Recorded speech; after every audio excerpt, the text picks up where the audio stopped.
Madam President, I rise today to offer a few thoughts about the Bostock case handed down by the Supreme Court yesterday. I have it here. Now had the chance to read the case, the decision by the majority of the court, and the two dissenting opinions. And I have to say, I agree with the news reports that have said that this is truly a seismic decision. It is truly a historic decision. It is truly a historic piece of legislation. This piece of legislation changes the scope of the 1964 Civil Rights Act. It changes the meaning of the 1964 Civil Rights Act. It changes the text of the 1964 Civil Rights Act. In fact, you might well argue it is one of the most significant and far-reaching updates to that historic piece of legislation since it was adopted all of those years ago. And make no doubt about it. I mean, make no mistake. This decision, this piece of legislation, will have effects that range from employment law to sports to churches. There's only one problem with this piece of legislation. It was issued by a court, not by a legislature. It was written by judges, not by the elected representatives of the people.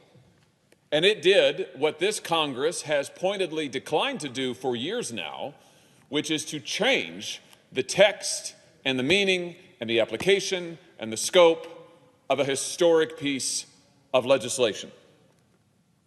You know, it's significant, I think, Madam President, for another reason as well. This decision, this Bostock case, and the majority who wrote it, it represents the end of something.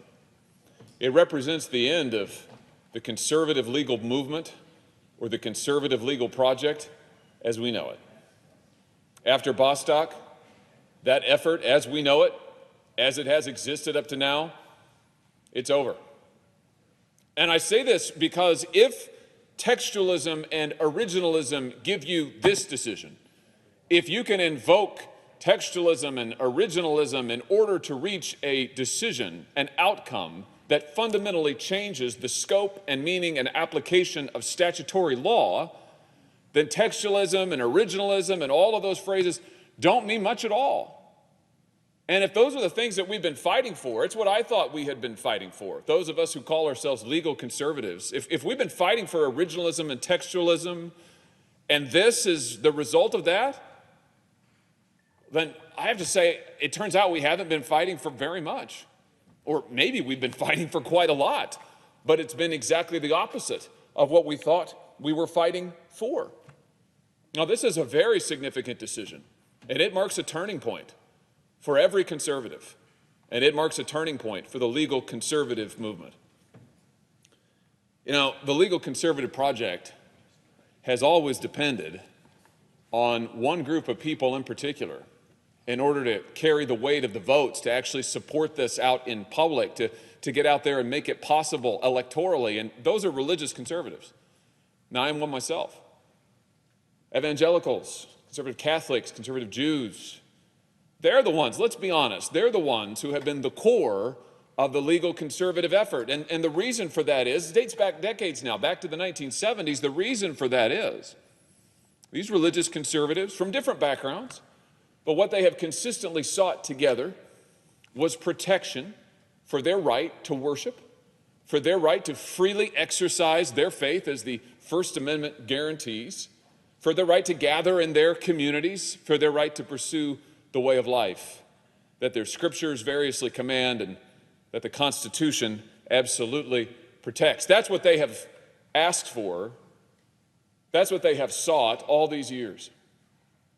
But as to those religious conservatives, how do they fare in yesterday's decision? What will this decision mean, this rewrite of Title VII? What will it mean for churches? What will it mean for religious schools? What will it mean for religious charities?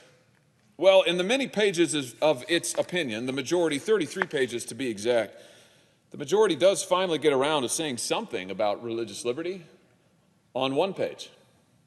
What does it say? Here's the substance of the court's analysis.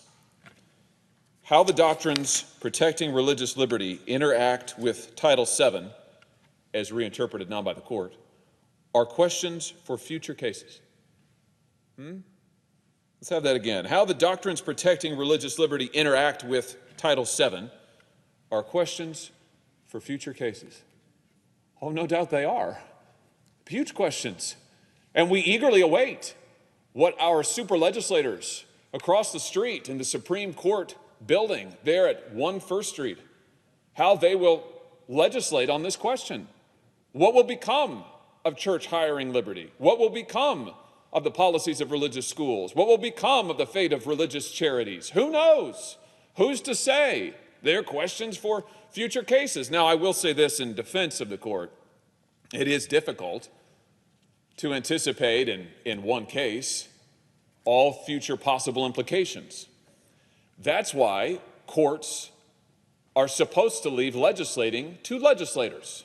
That's why Article 3 does not give the United States Supreme Court or any federal court the power to legislate, but only the judicial power to decide cases and controversies, not to decide policies. But I will also say this, that everybody knows, every honest person knows, that the laws in this country today, they're made almost entirely by unelected bureaucrats and courts. They're not made by this body. Why not?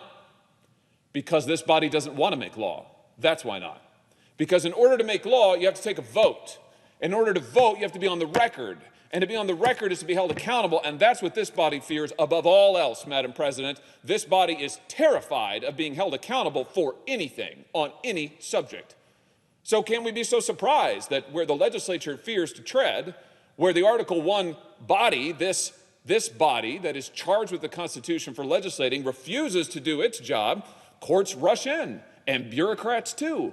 Are they accountable to the people? No, not at all. Do we have any recourse? Not really. Now what must we do? Well, now we must wait to see what the super legislators will say about our rights in future cases.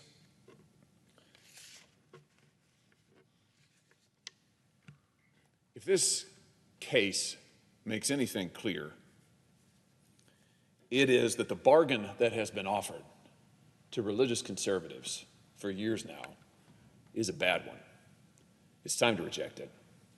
The bargain has never been necessarily explicitly articulated, but religious conservatives know what it is. The bargain is that you go along with the party establishment, you support their policies and priorities, or at least keep your mouth shut about it, and in return, the establishment will put some judges on the bench who supposedly will protect your constitutional rights to freedom of worship, to freedom of exercise. That's been what we're told for years now. And we were told that we're supposed to shut up while the party establishment focuses more on cutting taxes and handing out favors for corporations, multinational corporations who don't share our values, who will not stand up for American principles, who are only too happy to ship American jobs overseas. But we're supposed to say nothing about that. We're supposed to keep our mouths shut because maybe we'll get a judge out of the deal. That was the implicit bargain. We're supposed to keep our mouths shut while the party establishment opens borders, while the party establishment pursues ruinous trade policies. We're supposed to keep our mouths shut while those at the upper end of the income bracket get all of the attention, while working families and college students and those who don't want to go to college but can't get a good job, while they get what? What attention? Workers, children. What about parents looking for help with the cost of raising children?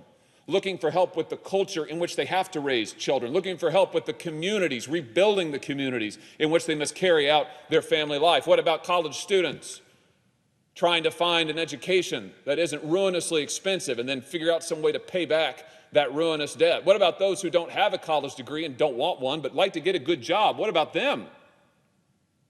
Now, we're supposed to stay quiet about all of that and more because there be pro-Constitution religious liberty judges, except that there aren't, except for that these judges don't follow the Constitution, except for these judges invoke textualism and originalism in order to reach their preferred outcome. Now, I want to be clear, I am not personally criticizing any justice who joined the majority opinion or wrote it. I believe 100% that the justice who principally authored this opinion, Justice Gorsuch, and those who joined him are sincere and who were writing to the best of their ability, reasoning to the best of their ability, and the opinion is, it is, whatever else you might say about it, it is not sloppily reasoned. Now, I think that they were doing what they thought was best and using all of the skills and gifts that they had. No, I question how we got here. I question how judges who hold to this philosophy ended up on that bench. I question the bargain that people of faith have been offered and asked to hold to for all of these years. And the truth is, to those who have objected to my own questioning of judicial nominees in this body, to those who said I was wrong to question judges who came before the Judiciary Committee, to those who chided me for asking tough questions, even of nominees by a Republican president, for those who said that I was slowing the process down and I was out of line, for the supposedly conservative groups who threatened to buy television time in my own state to punish me for asking questions about conservative judges, I just have this to say. This is why I ask questions. This is why I won't stop. And I wish some more people would ask some harder questions, because this outcome is not acceptable. And the bargain which religious conservatives have been offered is not tenable. So I would just say, it's not time for religious conservatives to shut up. Now, we've done that for too long. No, it's time for religious conservatives to stand up and to speak out.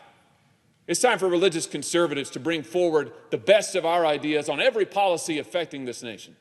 We should be out in the forefront leading on economics, on trade, on race, on class, on every subject that matters for what our founders called the general welfare.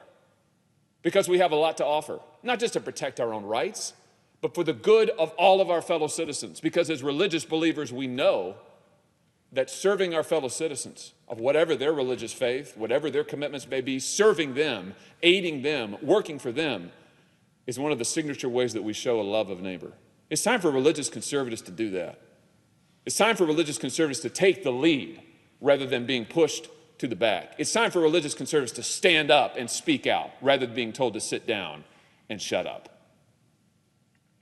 And because I am confident that people of faith of goodwill all across this country are ready to do that and want to do that and have something to offer this country and every person in this country, whatever their background or income or race or religion, because of that, I'm confident in the future. I'm also confident that the old ways will not do. So let this be a departure. Let this be a new beginning. Let this be the start of something better.